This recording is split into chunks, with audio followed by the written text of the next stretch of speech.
That is a beautiful print. I mean, it's not a print, but that's a beautiful 4K. And the sound was just crisp and clean. There's notes in that music I haven't heard ever.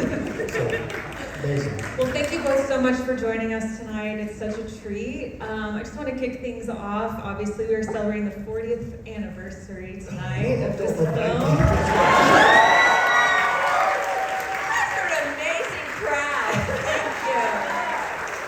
I would like to say that when this movie came out, there's no fucking way it would be in a theater like this.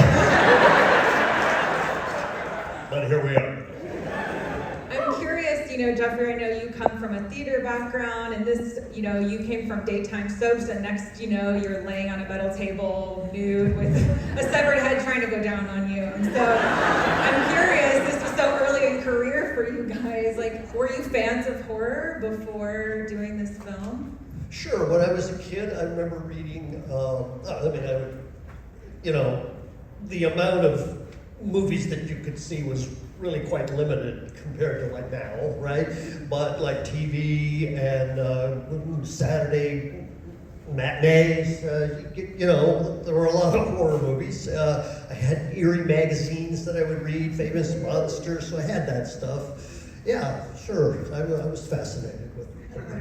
I can't say that I watched a lot of horror movies when I was younger, but I was a big fan of a certain vampire franchise that I would come home every day, race home on my bicycle so that I could watch at 3 o'clock Dark Shadows. And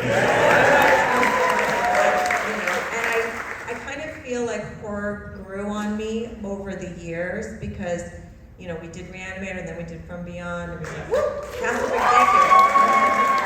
Oh my God, you're the best crowd ever! And then, but it wasn't until I kind of left the business for a while, had my kids, and then I came back and I did a movie called You're Next, which actually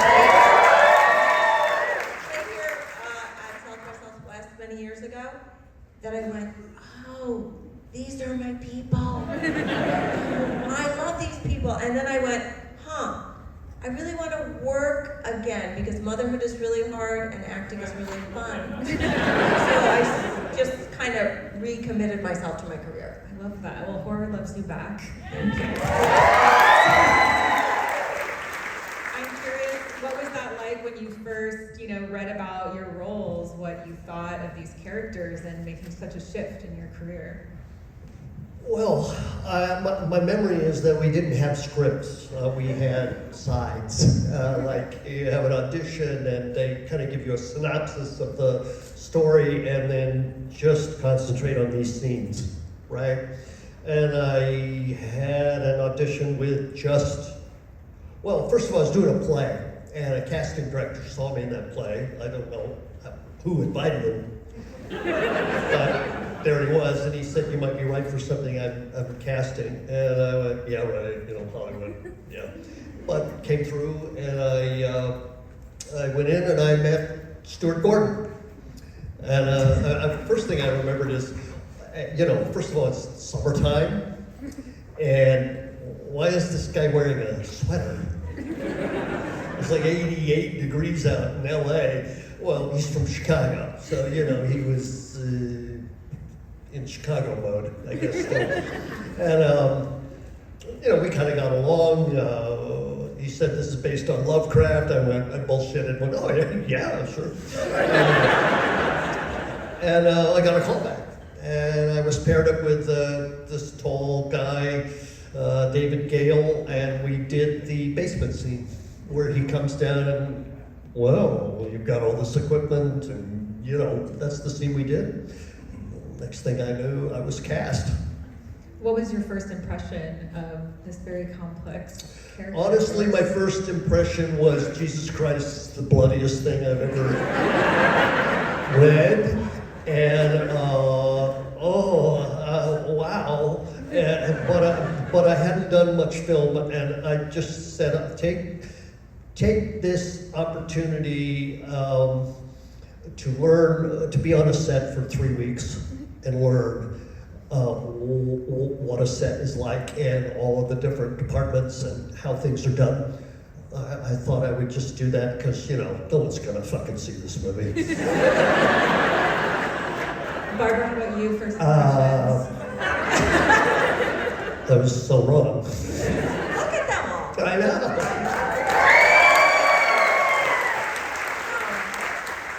I was not the first Meg that was cast. I hadn't auditioned for the role, but the girl who got the role originally, her mother read the script. And then told her that she couldn't do the movie.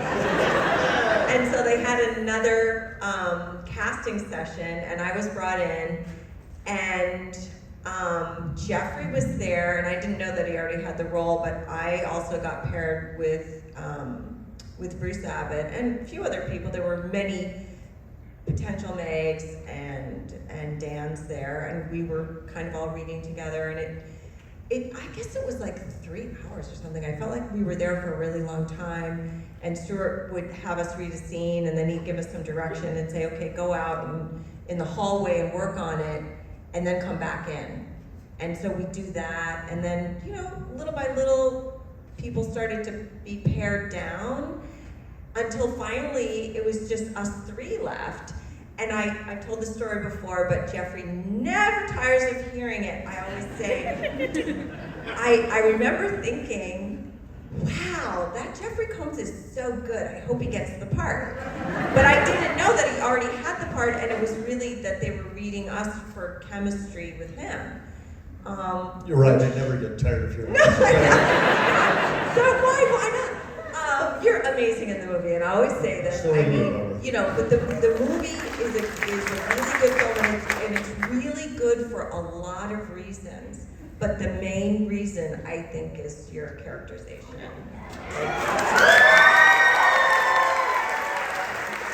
But anyway, to finish up that little part of the story, my mother hadn't read the script. So it was okay for me to do the part because I wasn't afraid. Did you have some interesting reactions from any family or friends after the film came out? You know, I don't think my mother watched it right away. I think it was like 10 years later she watched it, and she was like, yeah, okay. You know, I mean, my family thought it was cool, and they liked it, but yeah, I mean, people like the movie. Obviously, it's a good movie, but you know, nobody really like focuses in on, you know, that stuff. Except for you guys. Speaking of reception of the film, I believe, Jeff, you have an early review that you would like to share with us. Thank you for asking. Yes, I do. Listen, when this sort of little tour came about, I went, what can I do? Because I keep getting this question like, wow, the reviews must have just been amazing, like right from the get-go. It must have just been a rave. So it made me think of my filing cabinet in the garage where I had a folder of reviews. And a lot of them were like Re-Animator, you know, old newspaper and stuff. And I came across, because I was trying to find like really bad ones, you know, because there were some really like, we're offended, this is direct, stay away, you know, that kind of stuff. But then there were some really lovely ones. And then there was this one. Would you like me to read this, baby? No one gets out of this alive. That's okay. I probably read it a long time ago and wanted to forget it. So I won't tell you where this, I'll tell you at the end where this came from.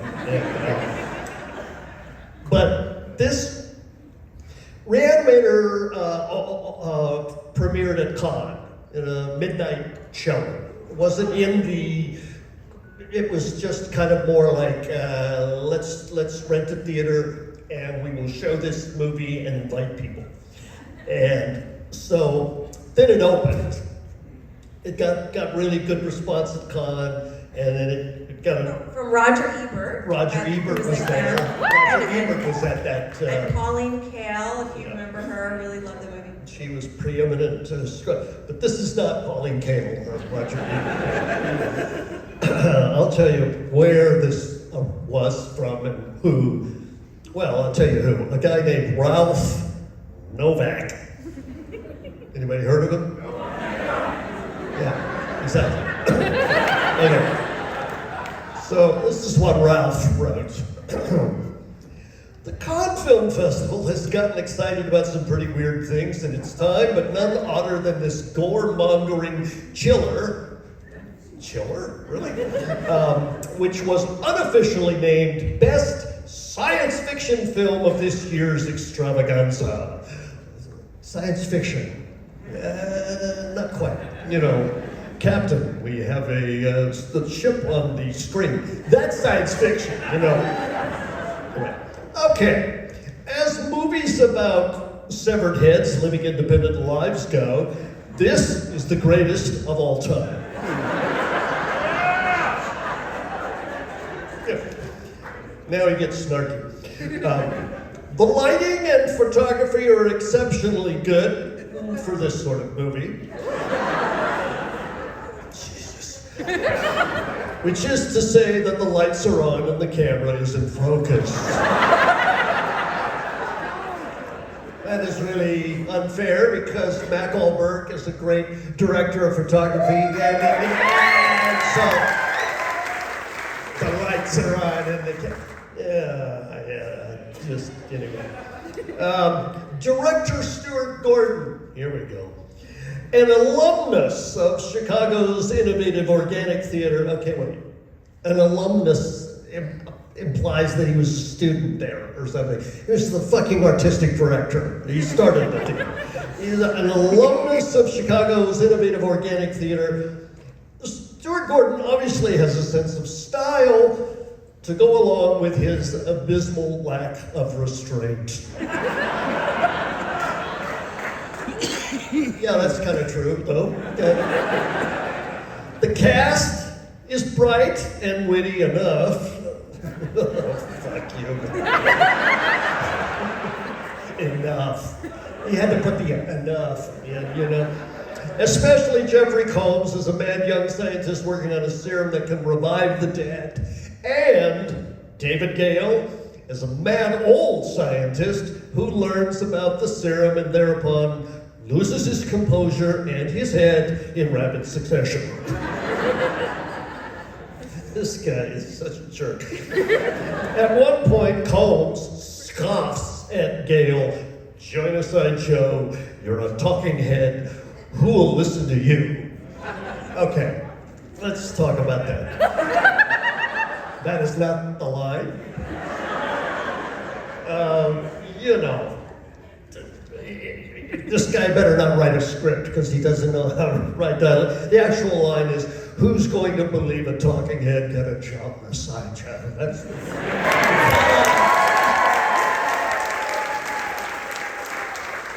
Here you go, Barbara. Barbara, fraternity vacation Crampton. What is that? Well, you got a microphone there. You got it. How many of you have seen that movie? 2? 3? Yeah, but I haven't. So what is that? Yeah, you're like, what? Was that a credit on your? Yeah, and actually, what's his name was in that? Tim Robbins. Okay. Wow. Yeah. Okay, so for. So it's not nothing. Nothing. He knows your work. Barbara, fraternity vacation Crampton, playing a co-ed, looks good with her shirt off. That's really unfair. I resent that remark. And I'll tell you why after you finish. You may resent it, but you resemble it too. Because you do, but there's so much more to your, this is what pisses me off. There's so much more to Meg than just with her shirt off. I mean, that's why I took the role. I'm not... That's what I'm talking about. I am not... Okay, now you got me going. I am not just a bubble-headed co-ed. Exactly. And in fact, Meg had agency and smarts, and she was the voice of the audience saying, You were the heart and "Stop! soul. Yeah, You were the heart and Don't soul. do this! I mean, how could that guy... What's his name? Ralph. Ralph, not get that! So,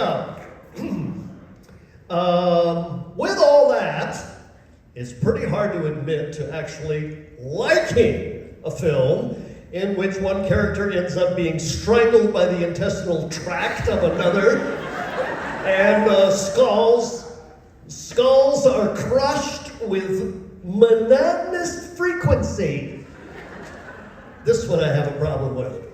How many skulls are crushed in this movie? I mean, really. I tried to count. You know how many? 2. Monotonous frequency added. That would be, Dr. Hill's head crushed by your dad, and Rufus. His skull was crushed. But that's 2 in an 86-minute movie. I don't think that's monotonous frequency. I don't know. Maybe it's just me. What a dick. Anyway. Most people, here's the last line and then we're done with this. Most people will find this movie about as tasteful as a worm sandwich. I just have a question for Ralph. Where are you now? We're 40 years later, we're sitting here. Ralph, where are you? So, be honest, how often are you carrying that around with you? Because there's a lot of laughs in there. All right, I'm done with that. If everyone wants to start lining up, and meanwhile I'll ask another question. I'm curious, this was the start of y'all's collaborative relationships. You mentioned From Beyond, Castle Freak. Curious if you can tell each other something that you admire about the other person as far as they are as a collaborator and actor. About each other? Yeah, something that you admire about each other as an I'll actor. start. Okay. So, with Jeffrey, you never know how he's going to play any line, so you're always surprised. Like, he's a very studied actor, and he would always prepare a lot, but there was always something that you would get from him that you weren't expecting. And that's very exciting. So I really appreciate that about you. I think we had really good chemistry on film. Barbara is always present. You're always there. And the reason that maybe I would say a line in a way that you didn't expect is because you gave me something that made me change my reaction. Thank you. Well, I think it was really nice that, in the first movie, he was the mad scientist, and then in From Beyond, I kind of was the mad scientist. We flipped roles. Yeah, we flipped kind of roles. And then in Castle Freak, by then we really knew one another, and we had a good shorthand, and we were friends, and we understood each other, and so I think there's a lot of trust and like you talk about chemistry. I think we had really good chemistry in Castle Freak, and some really tender, nice moments. And there's really some good things to play. Our relationship is fractured. We're trying our best.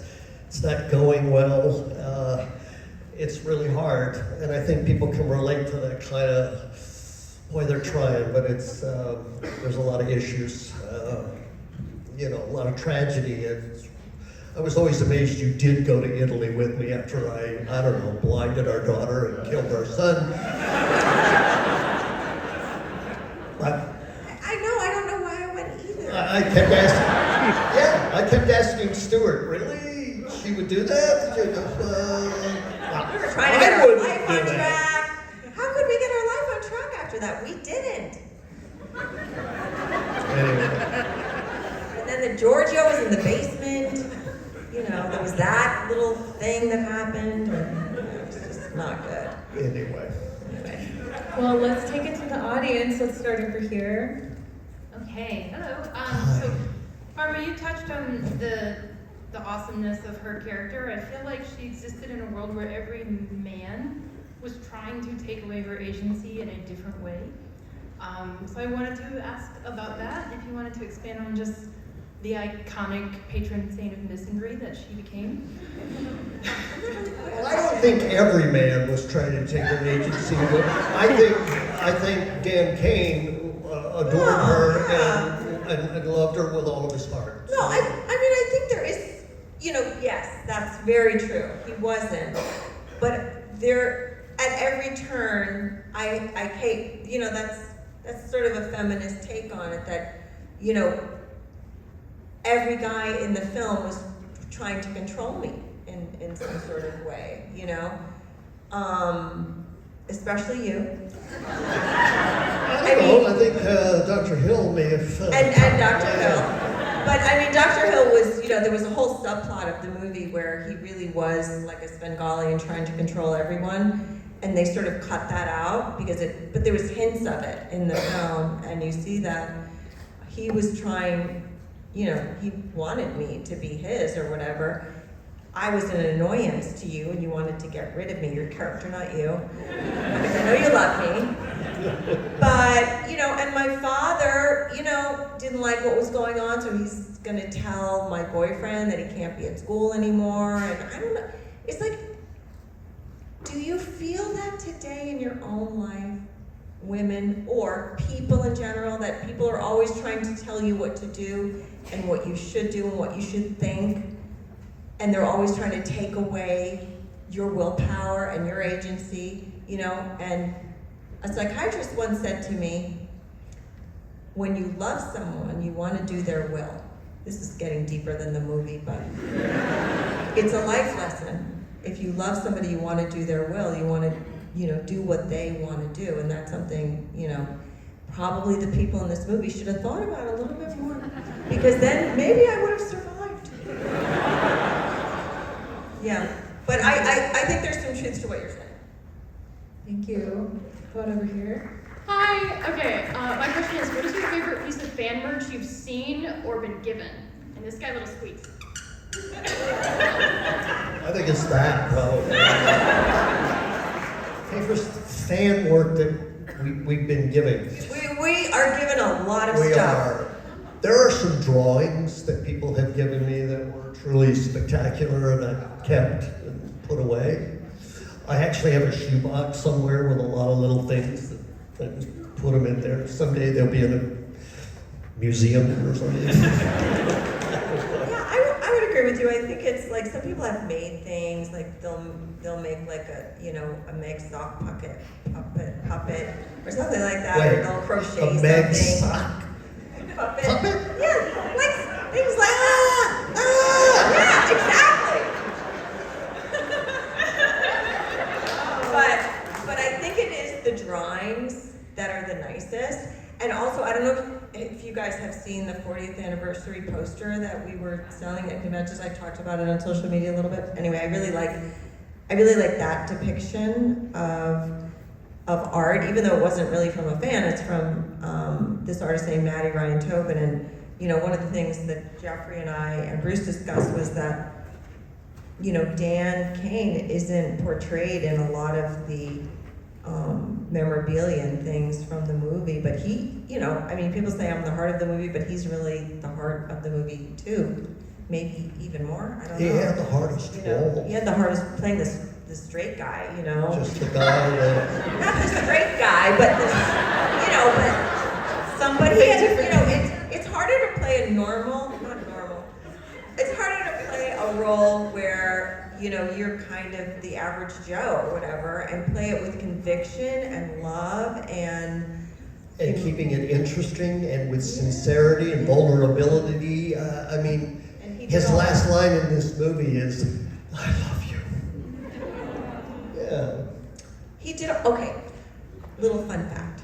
When we were doing the movie, I had such a crush on him. I mean, seriously, but he was married to Linda Hamilton at the time. And I had a boyfriend that I was living with, and so I never told him that. But I think I was brave enough to tell him only like 5 years ago. And now it's sort of fun, and now I tell everyone and I bring it up because it's a fond memory. You know, it was just it was so easy to be in love with him because I was secretly in love with him. But back to the fan art, I don't know, it's just... Is Bruce mad there's no merch of him? Like, I'm sorry, what? There's no merch of him? No, there's merch with him, there is, but I'm just saying it's not as much. Yeah, is he mad about that? 'Cause he No, was forever- God, no. No, I'd be mad. no, that's not his personality. Thank you so much. Thank you for cosplaying Herbert, by the way. Yeah, there's a lot of great outfits. That's so hot. Thank you.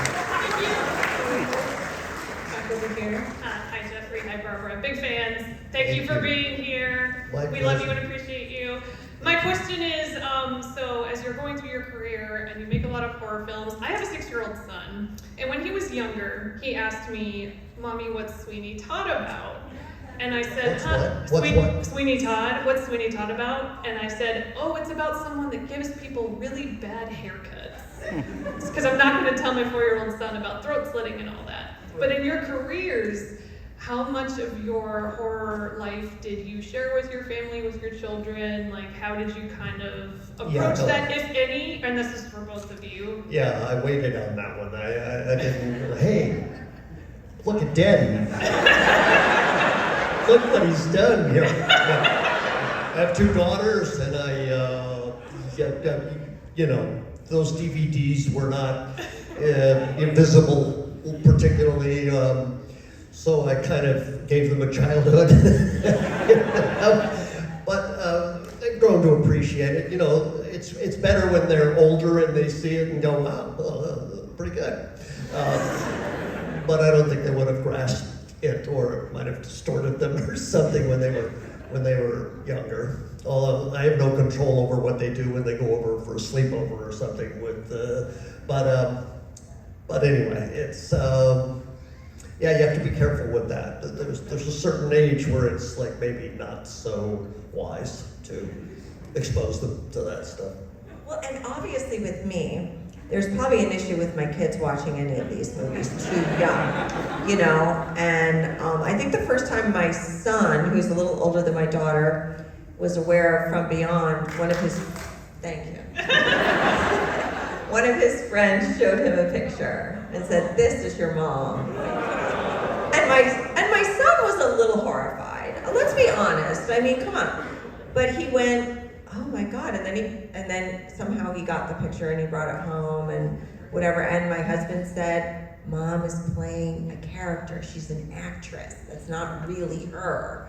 That's her in a part." And my kids completely got that right away. And they're awesome people, and you know, they love horror now. They were a little afraid of it in the beginning, but now they watch everything. And my kids are very well versed in all movies and horror, and they really love it now. Thank you. Thank you. Thank you. Over here. Hello. Hi. First of all, this is very exciting. Nice to see you guys.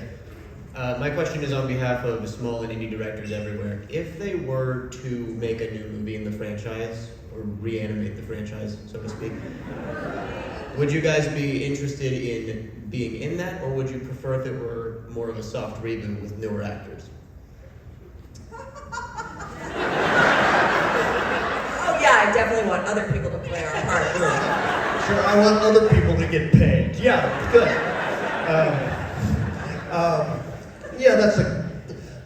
That's complex because it sort of depends. Well, what is that script? Does it make sense? What's the progression of the story? I think that probably at this point, the likelihood of another Re-Animator that involves us gets slimmer and slimmer as time goes on, and the likelihood of some sort of attempted reboot, fucking good luck with that.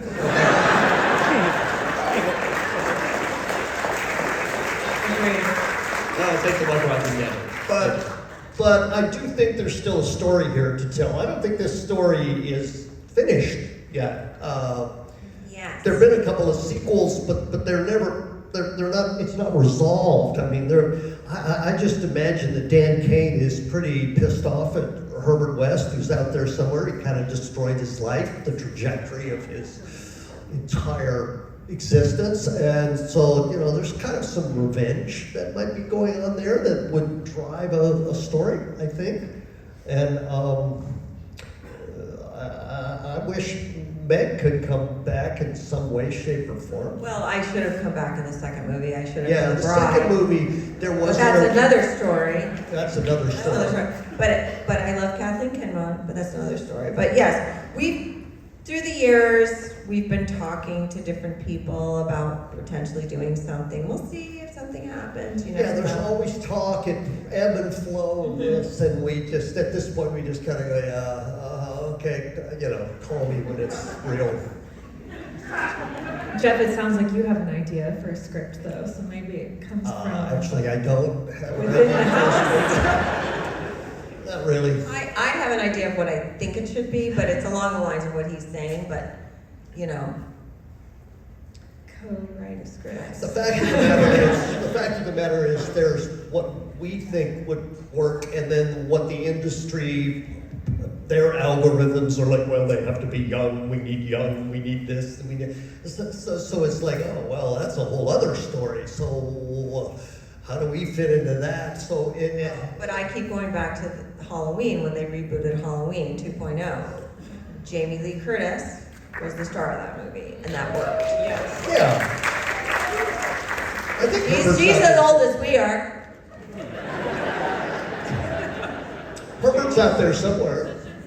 So, And I feel like the horror landscape is kind of changing a bit now. We're seeing so many really successful original IP coming out, like lower budget films. We get things like Long Legs, Violent Nature, stuff Yeah. like that. And so maybe the tides will turn to not I just. think there's a lot of new movies being made with new ideas, but there's a lot of IP that's still being mined, so I think it could still happen. Thank you for your question. I'll have a script on someone's desk by next Thursday. good luck to you. Good luck to you. Over here. Hello. So I learned recently. Can you get a little closer to the mic? Is that better? Okay. Sorry. I learned recently that Stuart Gordon said that making horror movies, is like rehearsing for your own death. So I was wondering if that has been your experience, and if so, what role you would point out as your rehearsal for your own death. Well, okay, I do think that horror fans and horror movies, you know, allow you to face your fears and become that final girl or that final guy and be able to look fear and death in the face and say, you know, I'm not afraid. And that's what horror gives to us. That, you know, I feel like horror fans are some of the most self-actualized people because we really look at things and we're not afraid. But as far as like looking at my own death, you know, I mean, everybody's gonna die and something's gonna get you. I've been strangled, my throat's been slit, I've died by fire, you know, a chopping wall. I mean, I've jumped out of a building and broken my bones in my leg and gone crazy. And so, you know, there's not much more you can do to me. So if death gets me at a certain point, I'm sure I'll welcome it and I'll be fine with that.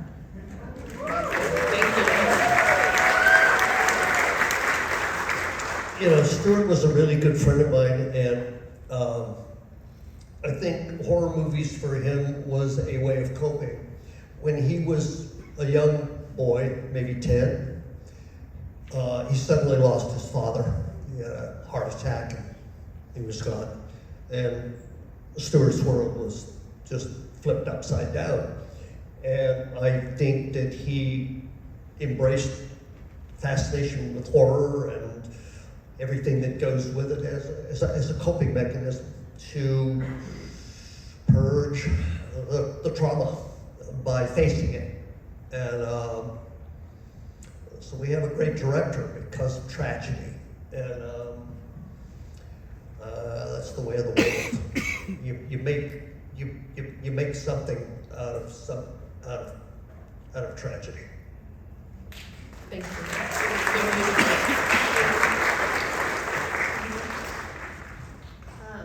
I've always loved your characters. Come a little closer to the sorry about that. There you go. Then everybody can hear you. I've always loved Herbert and Meg and the tensions and the dynamics between the two of them. You have these very strong, very opinionated, very ambitious characters and the way that they interact with each other. So I'm wondering if there's any like themes or scenes that you would have loved to explore in the first movie, and then jumping off of a previous answer that you gave, if Meg had been more of a part than just her heart in the second movie. If there's any themes or scenes that you would have liked to explore with that as well. Well, the second movie was originally that it would start right where the last one ended, and Meg was revived, and it wasn't so much us putting a woman together with Meg's heart in the center of it. It was Meg coming back not quite right and trying to get her to be right. That was sort of the original idea. It's complicated why that didn't happen. I'll tell them. Okay. I didn't want to. You know, the older I get, I'm like, what the fuck? I'm just gonna tell you the truth. But it's nothing that we're trying to keep a secret. Stuart Gordon was going to direct the next one, and it was gonna be Bride of Re-Animator, and I was supposed to be the bride. And his agent told him that you shouldn't direct a sequel, that's beneath you. What? That was such bad information and advice. And so he said, okay, I'm not gonna direct, because I just directed Re-Animator and I'm not gonna direct the sequel. So then Brian Usdom, who's the producer, who made so much money off Re-Animator, said, well, oh my God, I gotta do something quick. I'll direct it. And so then he wanted to use Stuart's script, and Stuart said, well, you can't use my script. You know, you gotta pay me or whatever. Use your own script. So Brian was like, well, geez, maybe I can write my own script. I'll do that. So he had to not use the same ideas that Stuart used, but he liked the idea of a bride, so they made it a different frickin' bride. Yeah. Yeah. Yeah. Dang, it sounds like instead of a forced sequel, we just need a reboot of Bride. They could do, yeah, different bride. Why not? Anyway, that's what happened. That's what happened. Thank you. Hey. Yeah, Jeff, I got to meet you, okay, I'm close enough. I got to meet you a couple of times last year during the Cult Classic Convention, and Astro. I stopped by your stand, I don't know, 20 times. I was like a fly that kept coming by and talking to you. And you were so cool, and you were so personable and humble. And so I wanted to thank you for just being like just another guy to talk to. And it was, Fuck off. we talked to, yeah. There he is. That's the real Jeff. We talked about like Frank Zappa and stuff like set that. that up, and I had to. Yeah, I appreciate that. Yeah, you can have that one. Thank So, you. but I forgot to ask the question that I always wanted to ask you, and it is. So I've heard you've done an Edgar Allan Poe live. Is there anywhere we could find a recording of that or a DVD? Or are you going to do that again sometime? Wow, that's complicated. You know, I was doing it up until COVID. You know, I tell people that, you know, when you do a one-man show, it's you 90 minutes. 90 minutes. I tell people I only had one line, but it was 90 minutes long. And so when COVID came along, I wasn't doing it. Time went by. It sort of slides away, and it takes a lot more energy to get back in training and ready to do something that monumental. I'd say that's the finest gift that Stuart Gordon gave me at the end of his life. We did The Black Cat for Masters of Horror, and he said, you ought to do a one-man show. Thanks.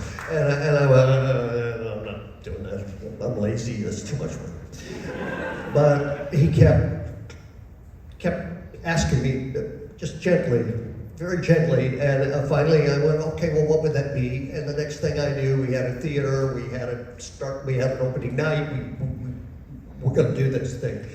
And it exploded, and I played it everywhere. I actually played it here in Austin. I did 4 shows at Alamo Draft House. I just kind of toured it all over the place. And Stuart and I tried many, many times to get it filmed. And everything just kept falling apart on it. It's like never got traction or the money. I'd still like to do that. A theater like this would be absolutely amazing to do it in. I'd like to film it. I really like to film it, but you know, it's a high mountain to climb, and it's a big challenge. And it's a big bite, and I just I don't know how to go about making that happen. Anybody got $2 million? But I think it would be. I honestly think it would be a wonderful thing to capture because it's a recital of Poe. He reads poems, he tells a story, he talks about his life, and of course he was a self-destructive guy, so he kind of messes it up and redeems himself at the end, and it's a beautiful story arc, and I honestly think, wow, what a great tool it would be for schools to see a great American writer come alive, come off the page, and it would inspire them to appreciate great works. And that's my biggest regret, that I couldn't leave something like that a teacher could go, you want to know about Poe? Let's watch this. I'd love to see it sometime. Yeah, you can listen to it. It's on Audible. Actually, a performance I did Halloween night in Boston. I didn't know it at the time, but somebody told me later, hey, I recorded that. And I went, what? You what? And so we edited down because, you know, there's things that, the visual things doesn't work on when you're just listening to it. So tightened it up, and so it's on Audible, Nevermore, an evening with Edgar Allan Poe. But that's about all we got. Okay, and Barbara, I've been a horror fan all my life, and it wasn't until I was 16 and I saw From Beyond that I realized I had a favorite Scream Queen. Yeah. And you have been my favorite ever since. Yeah. So thank you for introducing me to My biggest what the regret. Scream Queen was. My biggest regret is I just had to lie there. I couldn't do anything. Is there a film that you liked the most doing, whether it was From Beyond or? I mean, From Beyond is one of my favorite roles. I mean, obviously, Re-Animator is like Stuart's seminal movie, but From Beyond was a really big role for me, and I love that film. But there's another movie that I really love that means so much to me. It's Jacob's Wife. Thank you. That script came to me because it won a screenplay writing contest, and somebody said, oh, this would be a good role for you. And then I read it, and I was like, oh, I really love this. I gotta get this going. And I produced that movie. It took me 4 years to get it off the ground, but I'm really proud of it. And it's kind of the role that I feel like is the most like me in a way. I don't know, I just really like what it says about relationships and marriage, and I got to play a vampire and realize that dream from watching Dark Shadows so many years earlier. I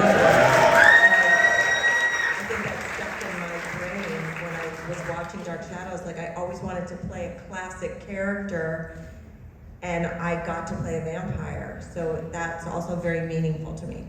Okay, thank you. Thank you both for doing this. I think we should probably go to rapid answers. To I was gonna this, say, I don't because- think we'll get through everybody, but let's Rapid fire. do a rapid fire. Speed dating. Okay. I'll sit forward. I'll be rapid. Okay, so Herbert never really makes an effort to win Meg over. Why would he? Well, she sees through him regardless. Oh, absolutely. Is there any sequence of events where Herbert might have won Meg over, where she might have gotten involved in the work, or would she have kind of morally been against that? Well, you know, there was a scene that they cut out. You know, where Dan comes home and he catches us in bed together. But you know, they cut that. I'll just say one quick thing about that. For everything that the bad guy wants to do in a movie, although he never says I'm the bad guy, you need an obstacle. And I was an obstacle to get through. So whenever you want to do something, you need an obstacle. So I was that. So I had to be a strong obstacle. So there's Drama is conflict, right? Yes. So- Okay, next. Hello, Mr. Combs, Mrs. Crampton, good evening. How are y'all? Y'all look Hello. great. Real quick, Dr. West is such an iconic mad scientist. I was just wondering if you, Mr. Combs, had any other mad scientists from pop culture or I guess in general media that you were inspired or maybe contest as like maybe a partner as like I guess like a mad scientist. Well, sure. I mean, because I grew up with all those Universal movies in life. So, you know, I got all that, you know, so I kind of had a reference, a big reference. That's what they were kind of doing. And so, you know, I stand on the shoulders of the actors that came along and, you know, made mad scientists kind of an iconic characters. And so I just, you know, I just tried to live up to the tone and style that they laid down. You know, we don't do this alone. Thank you. One last thing, can I ask you? I know it's the 40th anniversary of Re-Animator, but I brought my From Beyond copy. Can you guys please, maybe possibly sign it? Maybe I don't know. Maybe after? He has a DVD of From After's Beyond. totally cool. After's totally cool. I was just wondering. No But, worries. Can you hold it? Run up here, run! Hey, ask your question. Now see, now you see what's happening here. Oh, it's okay, here. No, give it to Go me. ahead. No, ask your question. No, you're I totally feel like- sorry. See what I mean? See what I mean? Let's not start chaos. Awesome, I just have a quick one. Special effects, did you have a favorite one to perform? I feel like they're dead nowadays in movies, so. Favorite one? Yeah. I can tell you the one I least like, and that's the dog dick out of my forehead. I Yeah, hated go that. with that. Hated that. Awesome. Not Over fun. here. Thank you. That right there. Didn't like it. You go ahead. I was wondering, it's my girlfriend Cassidy's birthday today. I was wondering if y'all would be cool with saying happy birthday. Maybe. What's her name? Cassidy. Happy birthday, Cassidy! Baby Cassidy. Over here. I was really struck by the diversity of the generations in the room. So this movie's 40 years old. Why do you think it's touched like every generation? It's not just like a movie for old farts. Because it's still so shocking as it was 40 years ago. I watched it recently in LA. They had a screening of it at Vidiot's in LA. And I sat through the whole thing. And I was like, oh my God, this movie is still shocking to me. You know, with everything that's doing. And that was one of the things that Stuart wanted to do way back then. And I mean, it still holds up, the shock. I also think if there's something kind of timeless about, I'd say another movie that's like this is kind really like Napoleon Dynamite. When I watched Napoleon Dynamite, I go, what year is this? I can't figure it out. It could be 70s, 80s, it could be 2010. It's like, I can't pin it. And I think Re-Animator's kind of like that. There's no stupid big phones, there's no bad computers, there's no CGI, there's no cars that you can so contain, there's nothing that says, 1985. So that sort of helps it, but also just the universality of, is that a word? Universality, sure. Universality of the theme of the movie, you know? It just still Still speaks resonates? To yeah. Like a resonator? I get that. I Question built from the that. birthday girl. Are you next? Yeah, so I was just wondering, were there any like particularly funny moments that y'all had on set? Oh my God, every day. Yeah. Constantly. It seemed like a blast. Oh yeah. A lot of them. I bet with all the Any in blood, particular? My biggest treasure of the whole thing was Bruce Abbott, and working with him, he was spectacular. Well, I had a lot of scenes with him, you know, it was crucial, and it was so seamless, and he's so generous, and I just, that's what I cherish the most. And so we laughed a lot. We really shared kind of a similar sense of humor. We had a lot of fun, but it was a lot of hard work, long hours. Thank you. Hi, I'm here with my roommate. She likes to compare us to Herbert and Dan. Maybe I should check my fridge. but she's a big fan of Stuart Gordon. What was your favorite thing about working with him? Favorite thing about working with Stuart Gordon? I think he had a great sense of humor, Stuart. He was also a very willful person.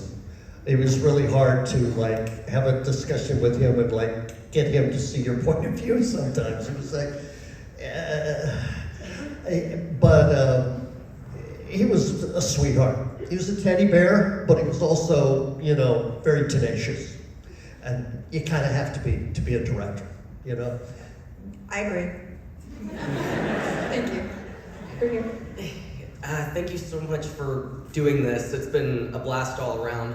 I was just wondering, Jeffrey, a lot of people kind of, you know, myself included, perceive Dr. West as being autistic or on the Asperger's spectrum. Yeah. I was just wondering what your thoughts were on that. Yeah, no, I didn't, well, I wasn't particularly knowledgeable about that then, and I just approached him as a compulsive driven, and there's just one goal, and everything else is superfluous.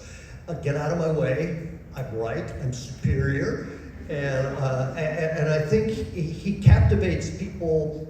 I've said this before, he captivates people and they like, you know, are maybe repulsed by him, but also sort of drawn to him because he never compromises. And don't we compromise every day? Every single one of us go, oh yeah, sorry, my bad. Not Herbert.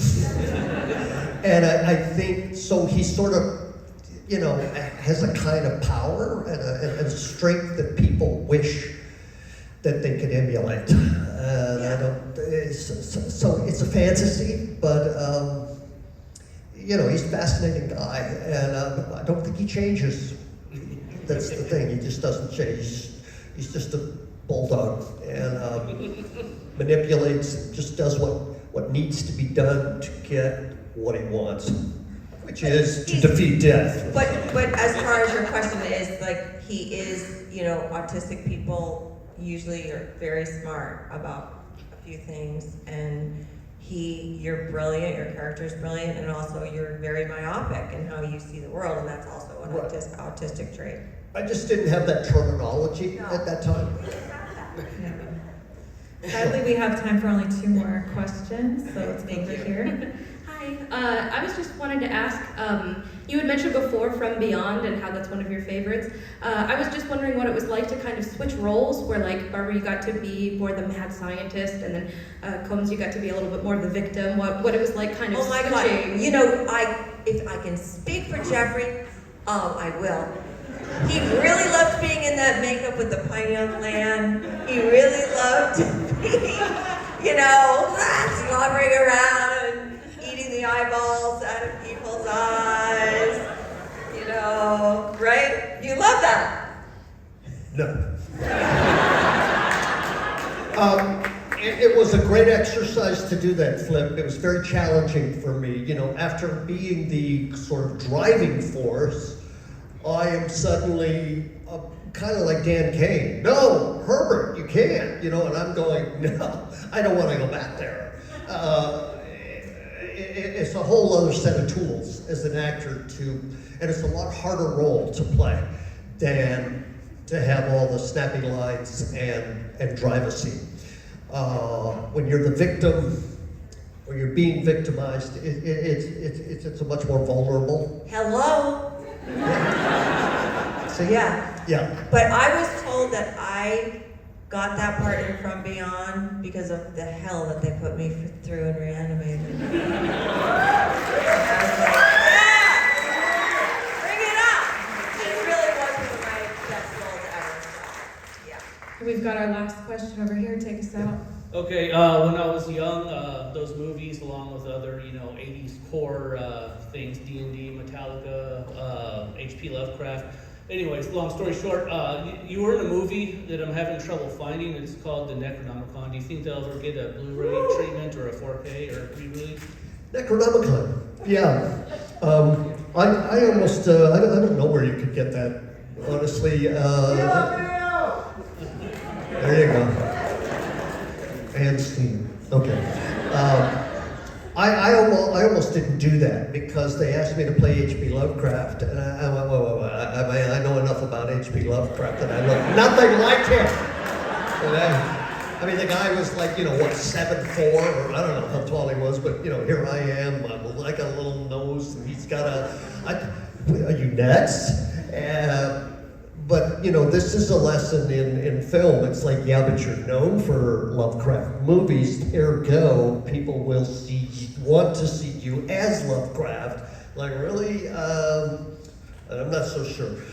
But they had a great makeup person, and it was also kind of weird for me to kind of turn Lovecraft into kind of like Indiana Jones sort of swashbuckling. Oh, he's got a sword in his cane, and really? But it's a movie. Thank you all for your questions. You guys are great. I love Austin. You know that? Everyone stay put. Barbara wants to get a selfie. I wanted to see if I could get a selfie with the audience. If you all stand up. Okay.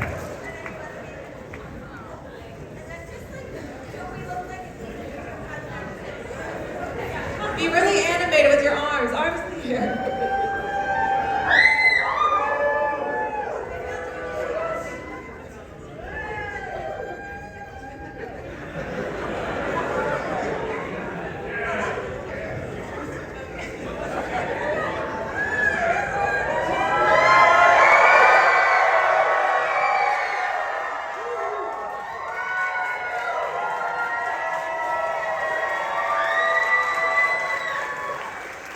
So listen, I just want to thank the Paramount Theater and everybody involved in creating this whole series of movies.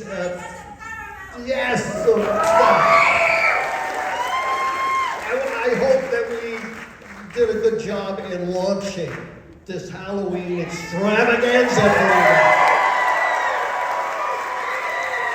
Thank you.